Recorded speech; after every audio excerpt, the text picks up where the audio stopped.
Today, we take it for granted that when we go to the polling station to cast our vote, we get to do so with privacy. For most of the history of British elections, this was not the case. Votes were cast in public by a show of hands, with all the risk, and often the reality, of bribery, intimidation and corruption this entailed.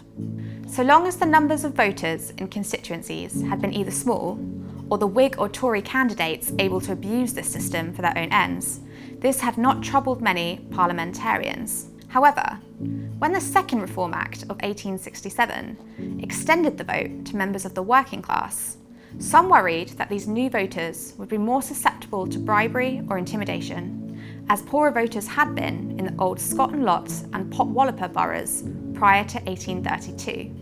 A select committee was appointed in 1869 and again in 1870 to inquire into the present modes of conducting parliamentary and municipal elections in order to provide further guarantees for their tranquility, purity and freedom. The committee's report of 1870 acknowledged that it was notoriously difficult to establish precisely when corrupt voting practices had taken place and how common they were. But of election in boroughs, it is certain, at least, that whether intimidation is extensively practiced or not, the fear of it widely prevails amongst that class of voters liable to its influence. The secret ballot was the obvious solution, but it was not without its opponents, particularly among landlords and employers used to influencing how their tenants or employees voted.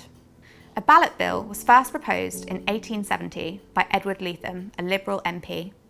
At its first reading in the Commons on the 14th of February 1870, Conservative MP Henry Liddell responded that he had an innate and invincible hatred to all systems of secret voting.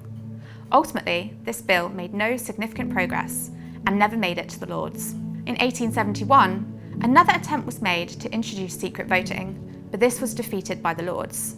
The third attempt, in 1872, was finally successful, but not without some controversy. Leatham had suggested that there should be a legal punishment for any voter who deliberately displayed his ballot paper. This amendment would have meant not casting your vote in secret could lead to 3 months in prison. This amendment proved controversial and alienated some Liberal MPs. Henry Fawcett, for instance, stated that it was contrary to the feeling of Englishmen and to the spirit of the nation that they should treat as a heinous crime the act of a man who sought to discharge a public duty publicly.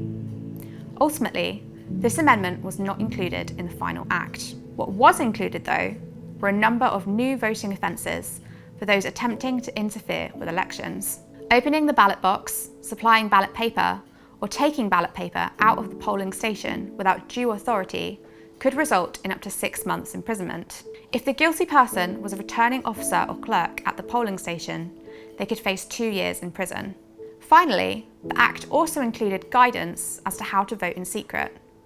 The voter, having secretly marked his vote on the paper and folded it up so as to conceal his vote, shall place it in a closed box in the presence of the officer presiding at the polling station. An Act to amend the law relating to procedure at parliamentary and municipal elections, otherwise known as the Ballot Act, received royal assent on the 18th of July, 1872.